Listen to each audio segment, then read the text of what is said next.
이 시간에 우리 하나님의 말씀 받습니다. 오늘 우리들에게 주시는 하나님의 말씀은 다니엘서 5장 24절로 31절 말씀입니다. 이 살아계신 하나님의 말씀을 제가 받들어 읽습니다. 이러므로 그의 앞에서 이 손가락이 나와서 이 글을 기록하였나이다. 기록된 글자는 이것이니 곧 메네 메네 데겔 우바르시니라.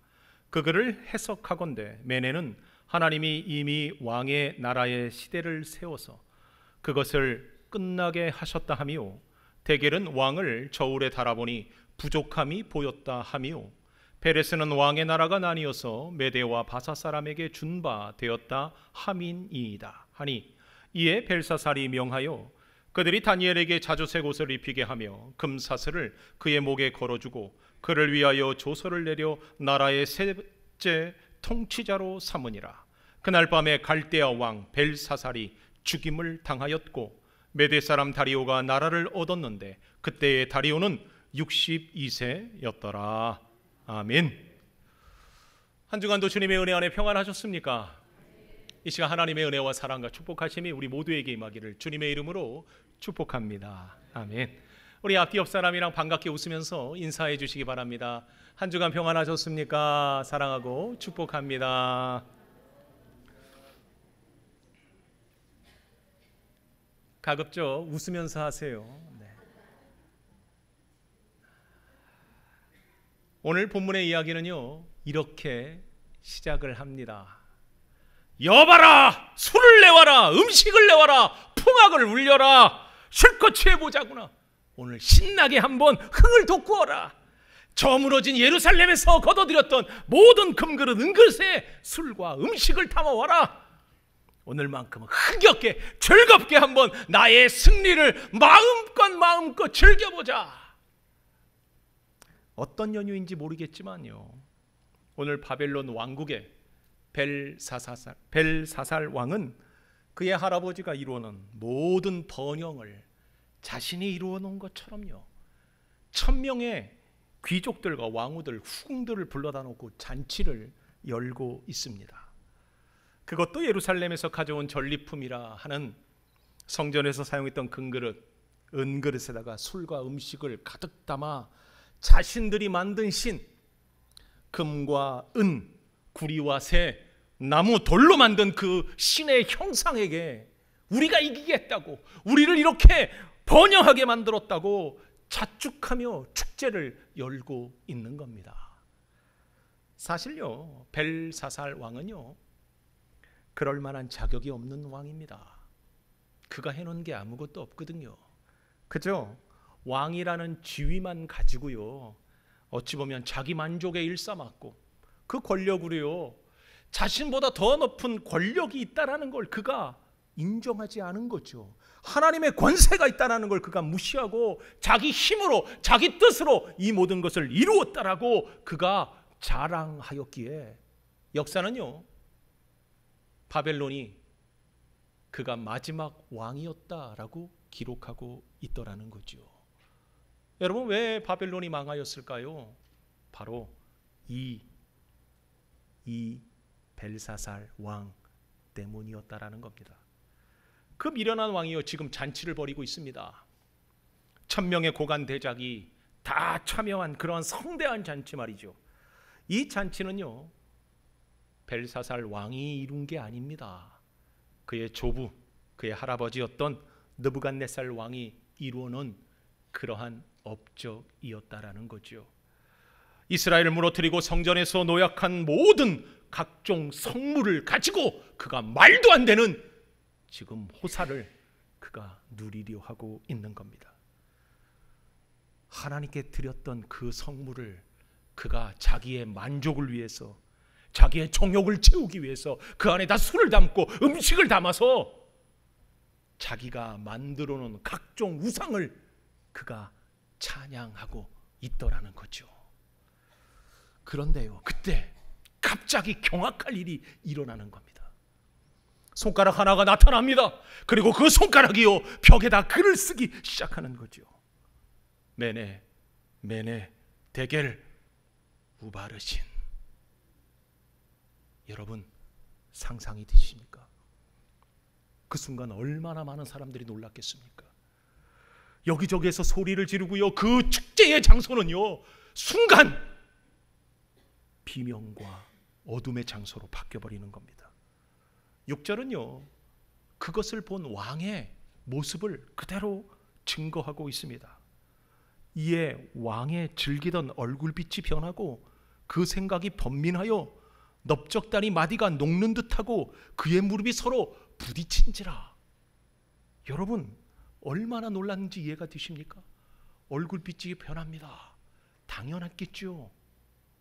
그리고는요 그의 넓적다리 마디가 녹아내렸다라고 얘기합니다.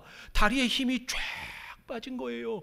그리고 나서 벌벌벌 떨기 시작한 겁니다. 메네 대겔 우바르신. 손가락이 나타나 글을 쓴 것만 해도요 황당하고 무서운 일이 맞습니다. 그런데 더 소름 끼치는 건 뭔지 아십니까?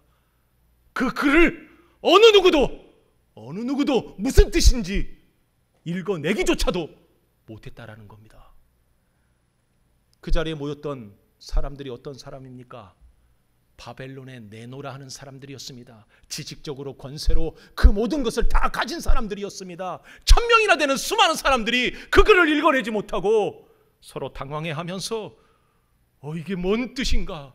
분명히 이것은 좋은 건 아닌 것 같은데 뭘 얘기하고 있는 건가?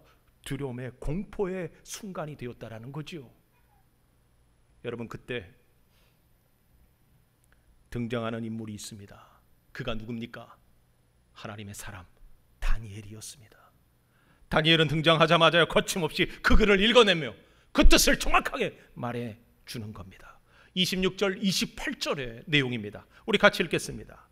그 글을 해석하건대 메네는 하나님이 이미 왕의 나라에 시대를 세워서 그것을 끝나게 하셨다 하며 데겔은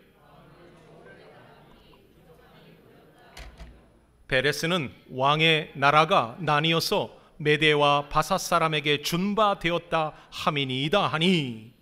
무슨 말입니까? 하나님께서요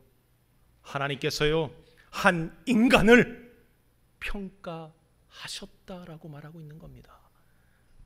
하나님의 심판 말이죠. 인간을 심판하기 위해서 하나님은요 추를 달았는데 그 추를 달아보니까 그 사람은 도저히 하나님 앞에 올바른 평가를 받을 수 없는 자였다라고 말해주고 있는 겁니다. 여러분 평가 말입니다. 여러분 평가하면 어떤 생각이 드십니까? 사실 우리네 인생에서 평가는요 우리를 늘 쫓아다니는 어찌 보면은 인식표 같은 것 아닙니까? 인간은 태어나면서부터 죽을 때까지 이 평가를 받습니다. 심지어요 죽고 나서도 이 평가는 끊임없이 따라다니더라는 거죠. 그거 잘생겼네, 크게 된 인물이야, 와 똘똘하네, 일 참 잘합니다, 야 성격이 좋아요, 뭐든지 맡겨놓으면 믿음이 갑니다, 이 일의 최고의 적격자가 맞습니다, 야 참 많은 일을 하셨습니다, 존경받을 만한 인물입니다. 여러분 이거 다 평가라는 거 알고 계십니까? 그런데 곰곰이 생각해 보면요 이 평가가요 세 가지로 나눠지더라는 거지요.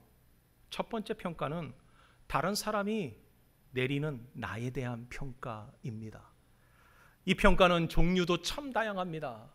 그 가진 사람의 가치관, 그 사람의 환경, 그 사람이 가지고 있는 조건에 따라 수많은 평가가 이루어지기 마련입니다. 그리고 그 평가는요 굉장히 묵직해서 우리들의 인생에 영향을 줍니다.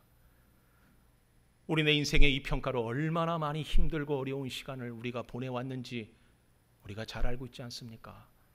사실 오늘까지 우리를 집요하게 따라다니면서 이 평가 때문에 많은 사람들이 자신의 꿈과 비전 그리고 심지어 진로와 삶의 목적까지도 한순간 바꿔버릴 수밖에 없었던 거, 이 영향력이 얼마나 큰지 우리가 잘 알고 있지 않습니까? 그러니 당장 고등학교, 대학교, 직장에 이르기까지 밖에서 오는 평가 때문에 우리가 얼마나 몸부림쳐 왔습니까? 여러분, 그저 좋은 평가가 내 인생을 좌우한다고 우리가 믿고 살았기 때문에 이 평가 한번 잘 받아보려고 얼마나 뜬 눈을 지새워가면서 우리가 살아왔는지 우리가 너무 잘 알고 있지 않습니까?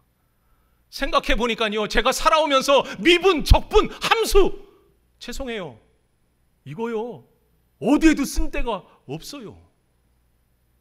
고등학교 졸업하고 나니까 이거 내가 한 번도 들여다본 적도 없어요. 그런데 이것이 얼마나 우리에게 많은 영향력을 줬는지 여러분 기억하십니까? 얼마나 많은 시간 투자를 했는지 여러분 생각나십니까? 그래서요, 이거 한번 잘 받아보려고 얼마나 몸부림치며 공부 얼마나 많은 시간을 우리가 거기에다 허비했습니까? 허비라고 말하고 싶지 않지만 분명히 우리는 거기다가 많은 투자를 했더라는 거죠. 우리 사회가요, 이 학벌의 굴레에 매여 있기에 이 평가 무시할 수 없다라는 거죠. 그러니 우리가 평생을 들으면서 공부해라 이 이야기를 우리들의 자녀들에게 여지없이 해왔고 하고 있지 않습니까?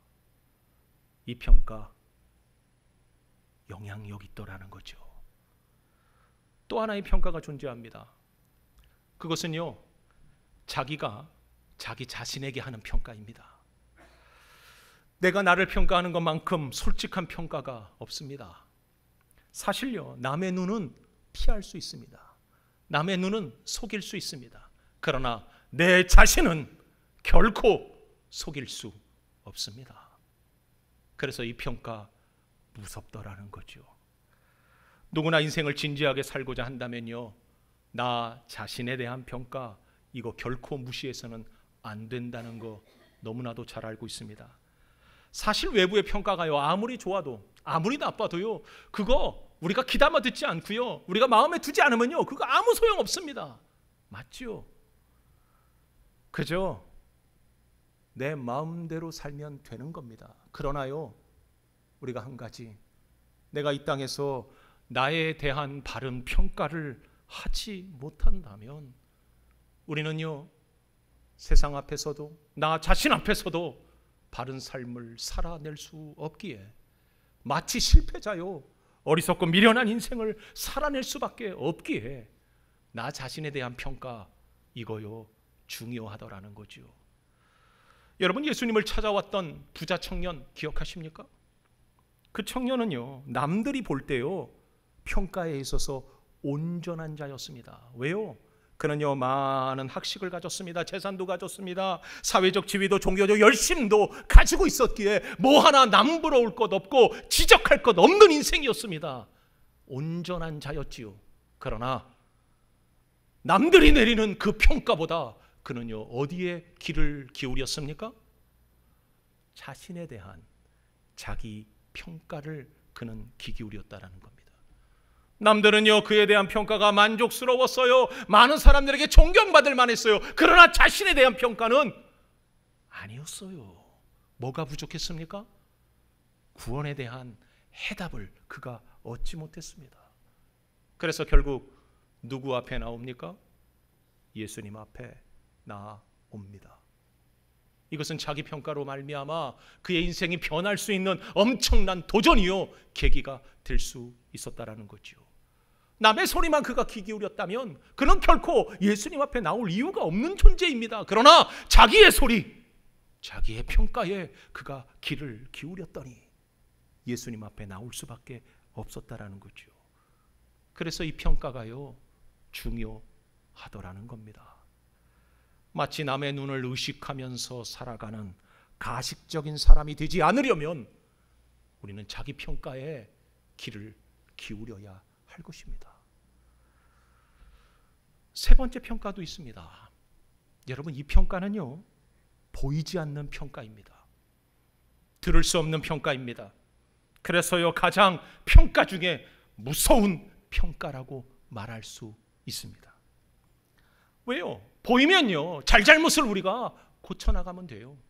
들리면요, 지적받은 거 내가 한번 도전받고 결단해서 바꿔나가는, 그러면 우리는요 위대한 도전의 기회가 될 수 있는 인생이 될 수도 있습니다. 그러나 이 평가는요 보이지 않습니다.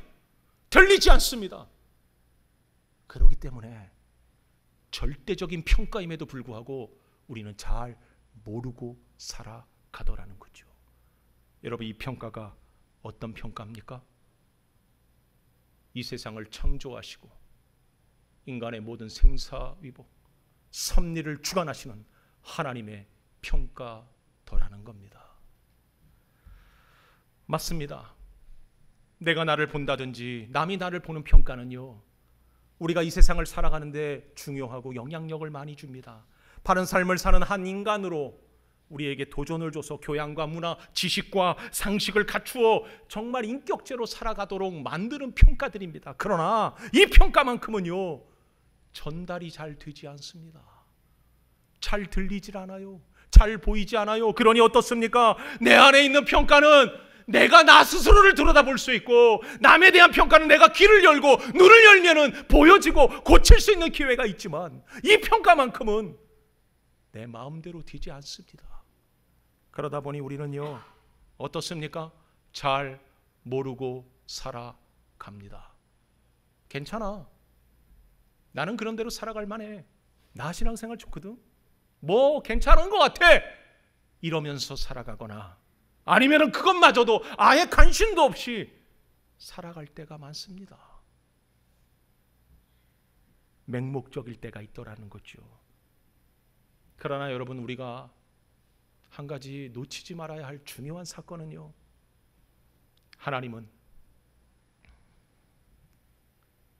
이 땅을 창조하셨을 뿐만 아니라 시작과 끝을 주관하시며, 하나님은 모든 것을 하나님의 섭리 안에 이루고 계시기에, 하나님의 말씀은 안 이루어진 것도 없고 안 이루실 것도 없으며 반드시 성취되어지는 하나님의 말씀이라는 사실, 우리가 놓치지 말아야 할 것입니다. 무엇을 말하는 겁니까? 우리는 이 평가 앞에 반드시 서야 하며, 이 평가로 말미암아 우리는요 잘 살았는지 못 살았는지 궁극적으로 드러날 것이라는 겁니다. 어떤 분들은 이런 얘기하면요 이렇게 얘기합니다. 아우, 먹고 살기도 바빠 죽겠는데 영혼에 대한 얘기까지 어떻게 우리가 하라는 겁니까? 여러분, 그래서 그런지 우리가 때로는 이렇게 살아가는 사람들이 많은 것 같아요. 영원히 살 것처럼 이 땅에서 모든 것을 쏟아 붓습니다. 내 젊음도 갖다 쏟아 붓습니다.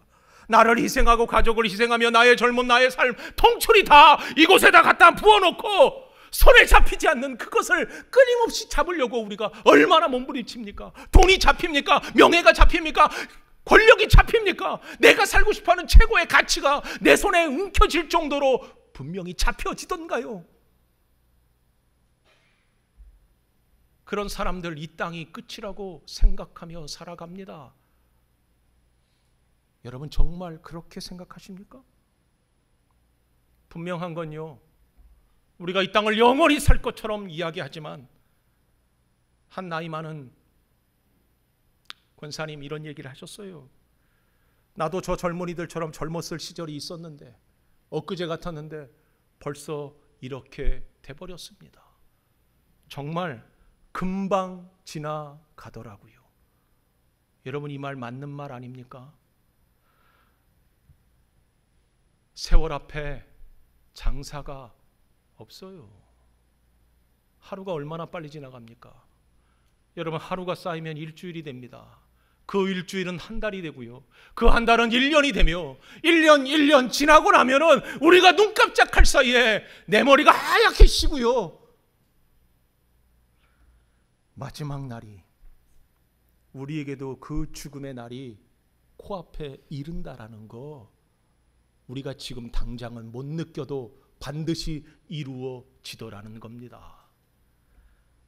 그렇다면 인생이라는 게 뭐겠습니까? 뭔가 할만하다 싶으면, 뭔가 할만한 상황이 됐다 싶으면 뭡니까? 짐 싸는 게 인생 아니겠습니까? 물론 여러분에게 인생 허무를 말하고 있는 것이 아닙니다. 허무하니까 대충 살자 이 얘기하는 게 아니라 진짜 인생은 최선을 다해서 잘 살아야 한다라고 말하고 있는 겁니다. 바른 목표를 가지고 바른 목적을 가지고 우리가 잘 살아야만 한다는 걸 말씀드리고 있는 겁니다. 그렇지 않으면요, 우리네 인생에 남는 건 다 허사, 움켜쥘 게 없는 허무, 이것만 우리는 남게 될 것이기 때문입니다.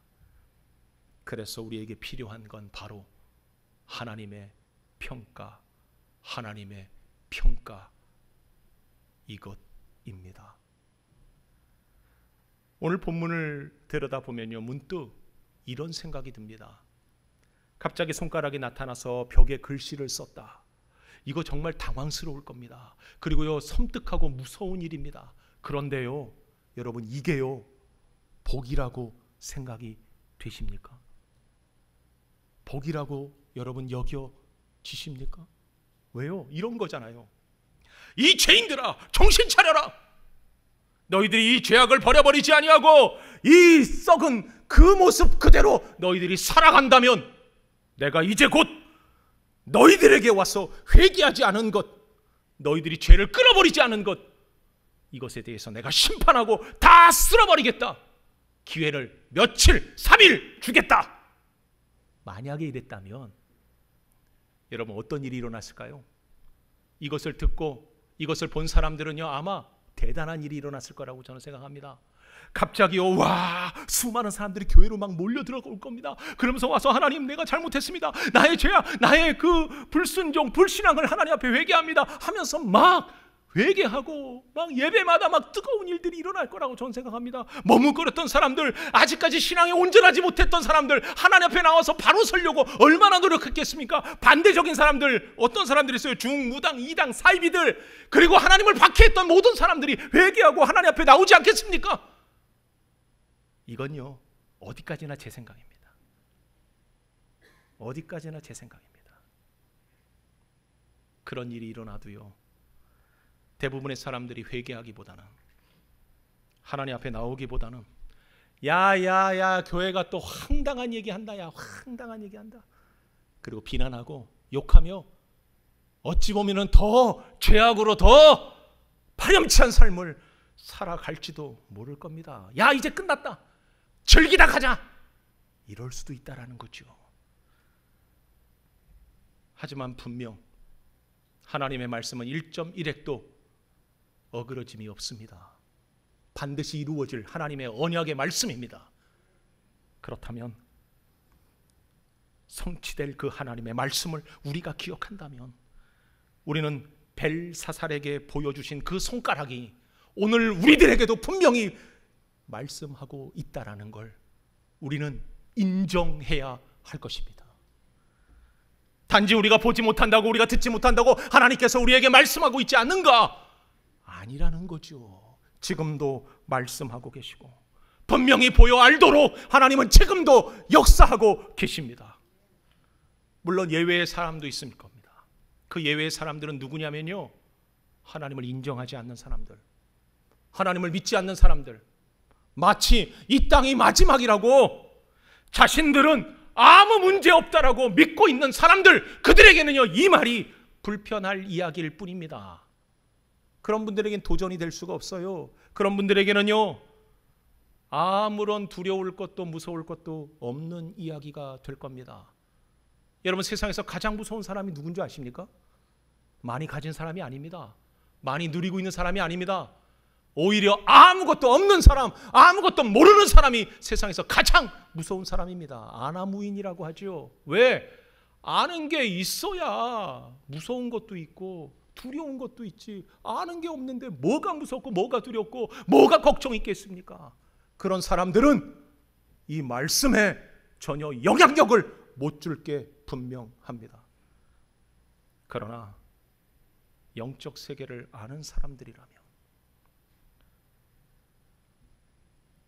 이 말씀은요, 너무나도 무섭고 너무나도 중요한 이야기가 될 것은 분명합니다. 하나님은 지금도 메네 데겔 우바르신이라고 우리들의 글에, 우리들의 벽에, 우리들의 심장에 써 놓으셨다면 우리는 그 글을 바로 읽어내야 할 것입니다. 마치 이 땅의 삶이 끝이라고 믿고 있는 사람들, 자기의 인생의 무덤이 끝이라고 확신하고 있는 사람들에게는 영향력 없는 이야기겠지만, 우리는 영원한 생명, 저 천국에서 하나님 앞에 서게 될 것을 우리가 믿고 살아간다면, 이 문제는, 하나님이 나를 평가한다는 이 문제는 우리는 심각하게 받아들여야 할 이야기입니다. 사랑하는 성도 여러분, 만약에 이것이 그렇다면, 하나님의 평가가 있다는 걸 우리가 믿고 있다면, 우리는 하나님의 평가의 그 지침, 평가 지침이 무엇인지를 우리가 분명히 알아야 합니다. 만일 벨사살 왕이요, 어느덧 무려 아무 상황 아닌데 하나님께서 평가하셔서 너는 미달이니까 너는 끝이야 라고 얘기했다면, 마치 하나님의 평가 지침을 얘기해 주지 않고 그의 인생 가운데 갑자기 불쑥 나타나서 야 이랬잖아 너 끝이야 라고 한다면 억울하다고 아마 항의했을지 모릅니다. 그러나 하나님은요, 오늘 본문에서 뭐라고 말씀하십니까? 내가 너희에게 평가 지침을 내렸다, 미리 주었다 라고 말씀하고 있습니다. 오늘 본문 18절과 21절의 글입니다. 우리 같이 읽겠습니다. 왕이여, 지극히 높으신 하나님의 왕에 붙인 영광과 위엄을 주셨고 그에게 큰 권세를 주셨으므로 백성들과 나라들과 언어가 다른 모든 사람들이 그 앞에서 떨며 두려워하였으며, 그는 임의로 죽이며 임의로 살리며 임의로 높이며 임의로 낮추었더니 그가 마음이 높아지며 뜻이 완악하여 교만을 행하였으므로 그의 왕위가 패한 바 되며 그의 영광을 빼앗기고 사람 중에서 쫓겨나서 그의 마음이 들짐승의 마음과 같았고 또 들나귀와 함께 살며 또 소처럼 풀을 먹으며 그의 몸이 하늘 이슬에 젖었으며 지극히 높으신 하나님이 사람 나라를 다스리시며 자기의 뜻대로 누구든지 그 자리에 세우시는 줄을 알기에 이르렀나이다. 아멘. 뭐라고 말씀하고 계셔요? 하나님은요, 평가의 지침, 바로 하나님의 저울추를 벨사살의 조부 느부갓네살을 통하여서 말씀해 놓으셨다, 이렇게 말씀하고 있습니다. 무슨 얘기입니까? 하나님을 경외하지 않고 자기 마음대로 자기 뜻대로 자기의 모든 권력대로 주인이 되어서 살았던 그 경우 하나님이 그를 가만히 두지 않았고 어떻게 반응하셨는지를 분명히 보아 알았을 텐데 어찌 네가 하나님의 평가의 기준을 무시하며 살고 있느냐라고 말하고 있더라는 겁니다. 하나님은 역사 속에서 하나님의 평가의 기준을, 지침을 분명히 알려주셨는데 왜 그것을 깨닫지 못하고 있느냐라고 말하고 있는 겁니다. 사랑하는 성도 여러분, 그렇다면 우리도 역시 지나온 모든 날을 기억하면서 하나의 평가 기준을, 지침을 확인해야 할 것입니다. 오늘은 교단에서 정한 통일주일입니다. 이 나라 이 땅의 통일이 이루어지기를 기도하자라는 거죠. 여러분, 통일이 있다라는 건 뭘 얘기하는 겁니까? 이 나라가 분단되어 있다라는 걸 말해주고 있는 겁니다. 왜 이 나라가 갈라졌습니까? 이 나라가 왜 일제치하에서 그렇게 혹독한 시절을 보내야만 했었습니까? 그 가운데 하나님의 역사와 하나님의 뜻은 이 나라를 통하여 어떻게 이루어져 가고 있는지 여러분, 우리가 몰라서 살아가고 있는 건 아닙니까? 더군다나 우리들 인생 가운데 보여주신 하나님의 예제는 어떻습니까? 때로는 건강을 통해 하나님 말씀하지 않으십니까? 때로는 물질을 통해, 때로는 우리들의 자녀를 통해, 때로는 우리의 사업과 인간관계를 통해 하나님은 끊임없이 우리들에 대한 평가를 말씀하고 계시다라는 거죠. 그 기준을 하나님은요 평가의 기준이다 라고 말씀해 주셨다라는 겁니다. 그렇게 보여주셨는데, 그렇게 알려주셨는데 우리는요 알아차리지 못하는 거죠. 우리는 깨닫지 못하고 그 하나님의 역사를 우리가 인정하지 못하고 벨사살 왕처럼 내 만족에, 내 정욕에, 내 삶에 취해서 오늘도 우리는 흥청망청 뻔뻔하게 고개 바짝 들고 이 땅을 살아가는 어리석음을 보일 때가 있다라는 거죠. 보이는 것만 믿는 이 세상 한복판에 우리는 보이지 않는 하나님의 평가를 인정하며 우리는 살아내야 합니다. 나의 주변에 일어나는 사소한 모든 일들을 우리에게 말을 걸어오시는 하나님의 음성으로 우리는 듣고 민감하게 이 땅에서 하나님의 자녀로서의 삶을 우리는 살아내야 할 것입니다. 이런 영적 민감함이 모자람이 없는 인생의 평가 중에서 우리를 하나님의 평가 앞에 온전한 자로 세워 나갈 것입니다. 이 하나님의 평가의 저울추가 우리의 삶을 더 나은 방향으로 영원한 생명의 삶을 살아내는 축복의 삶으로 우리가 나아가기를 주님의 이름으로 축복합니다.